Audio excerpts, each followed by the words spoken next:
What does death mean to you? What does death mean to you? Why to me?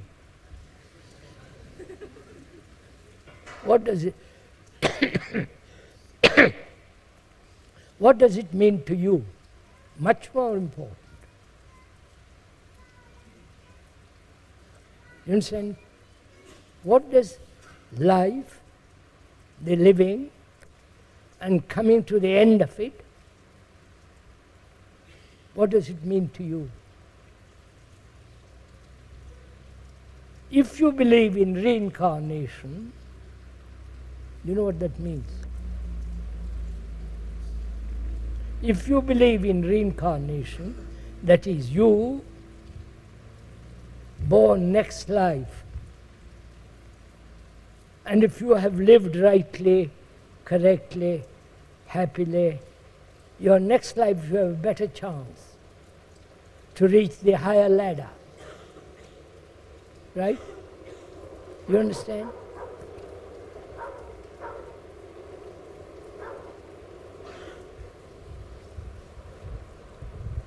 But those people who believe in reincarnation live like ordinary other people, fighting, quarreling, aggressive, mean, right? Vicious, violent, but that belief in reincarnation has very little meaning, but is very comforting. Now, inquire into it. What is it that's going to be reborn? You understand? Suppose you believe in reincarnation, as some of you may do. I don't know why, it may be comforting, but when you begin to examine that which is to be reborn, what is that?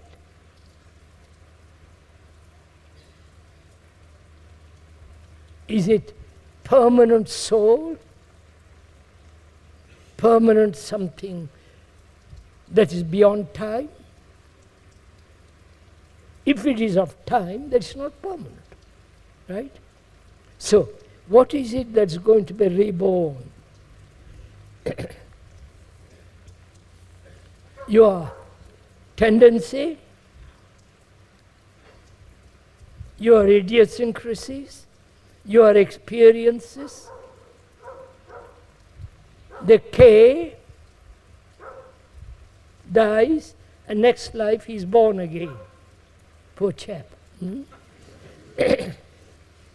And what is that K? What is it you? Who are you? What are you? A series. Could we ask the dog to be quiet for a while?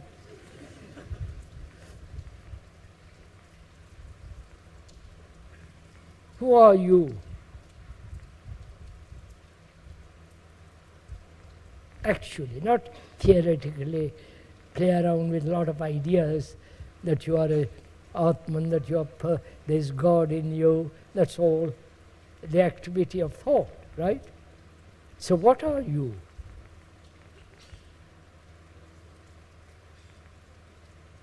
You are your experiences, right? You are what you have acquired as knowledge. You are the whole movement of memories, aren't you? Or don't like that. Or you like to think that there is something marvelous in you. Which all that's absurd. I won't go even discuss it. The fact is, you are nothing but, I mustn't use nothing but, that's wrong. You are a whole series of movements of memories. Right? Examine it, please. Don't agree. Look at it. You are not, if you have no memory. right? If a certain operation takes place in the brain, then you lose your memories, you become a vegetable. Yes, you know. Right?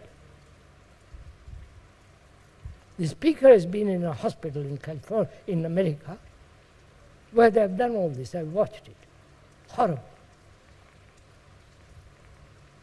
So, you are the tradition, the collective memories, the communal family tradition, the tradition of a country, all the memories, right? You are all that. And if you die, you want all those memories to go on? What are memories? Things that have gone. Remember something that has been happy, pleasurable, or something you are longing for. Right? It's all a movement of the past as memories modified and going on. Right?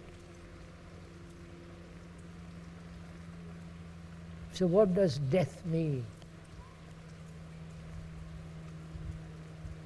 You, as an individual, coming to an end. Right? Physically coming to an end. But psychologically, you say, no, that's not quite so. I am more than my body. I am more than my thought. I am more than any reaction. Right? Are you? I know. Tradition says you are. And you like the idea you are more than all this business. So you cling to that. And you hope the more will be born next life, in a better house, greater power, greater position, nearer God. You understand? All this is a matter of belief and thought. Right? Thought has also invented belief. Because in believing in something gives you great comfort. Right? So, if you like that kind of stuff, carry on. And millions do. Right? And those others say, well, life has been jolly good if you are successful, or life has been terrible, miserable, unhappy, and I'm glad to die. Right? And before dying, all the agony of illness. Right? Long, prolonged years of illness. Sustained by the doctors to keep the thing going. Right? This is our life. This is the way we all live.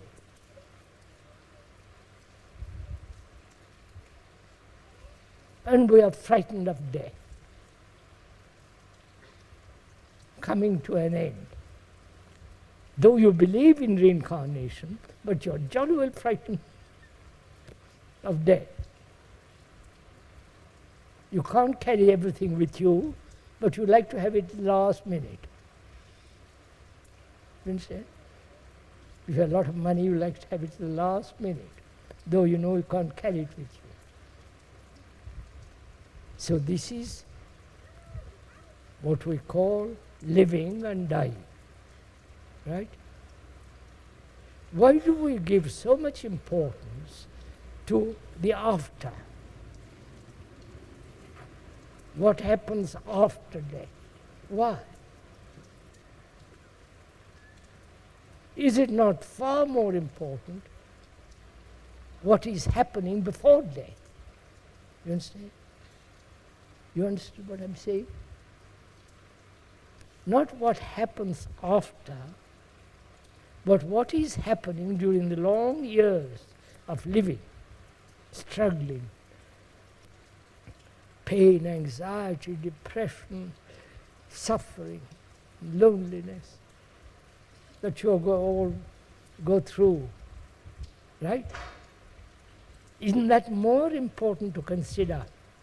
Whether that all that can be changed, all that can be ended, that rather than go on talking about what happens after death. You understand? Suppose I am attached to my family. Suppose I have no family, thank God, but suppose I'm attached to my family, my wife, my children, my house, my furniture. Death comes along through accident, disease, or natural weariness.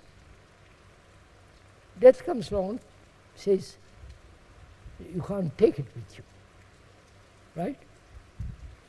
You understood? I'm attached to an idea, to a belief, to a concept, to an ideal, or I'm attached to a furniture, to a house, to a family, and so on. Death means the ending of all that. Though I may believe all that I will have next life with my brother, with my sister, you follow? Is it possible to end all that while living? Vous avez compris? You've understood what I say? While I'm living, is it possible not to be attached to a single thing?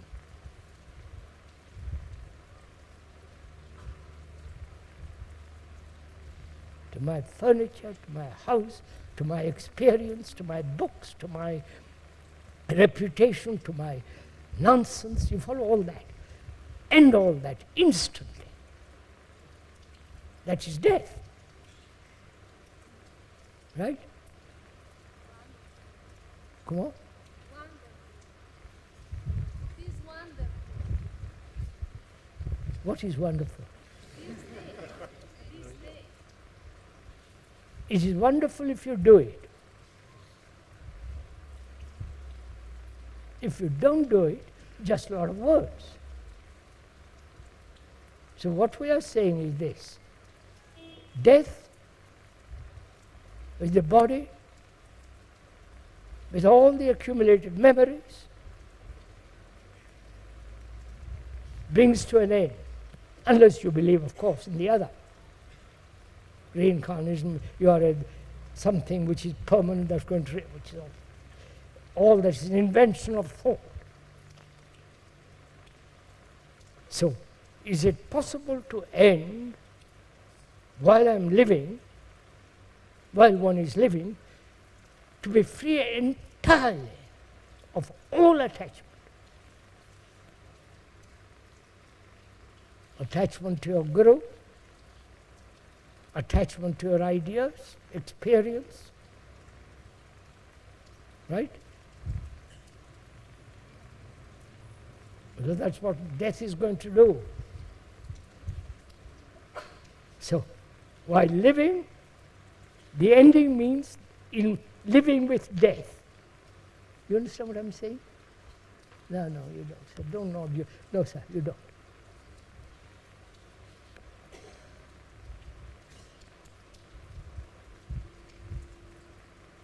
Ending.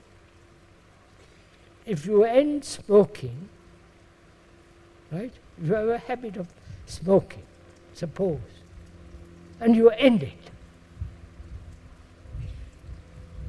though the body demands nicotine and all that kind of stuff, end it.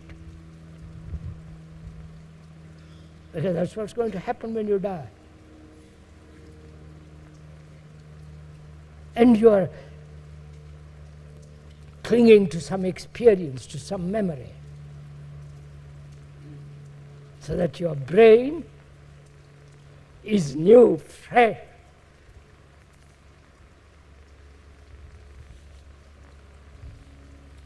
Clear, not burdened with all this rubbish, garbage. Memories are garbages, I know.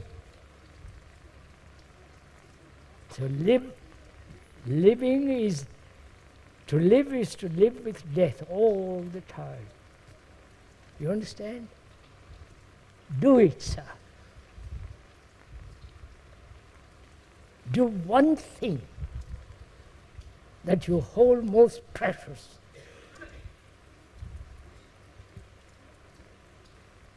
End that. Not, I must end it, how am I to end it, and tell me the way to end it, or take a drug to end it. End it, because you see, death means that.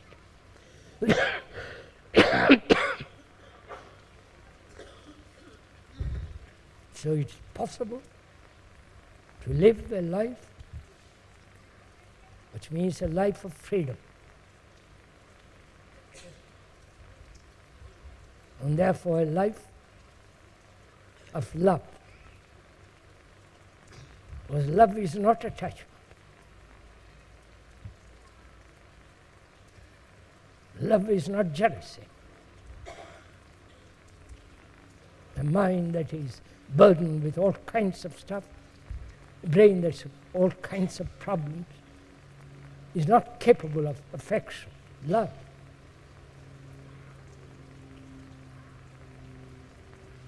So, understand, sir, the beauty of it. Living and the things you are attached to ending. So that you are really understand the depth of freedom.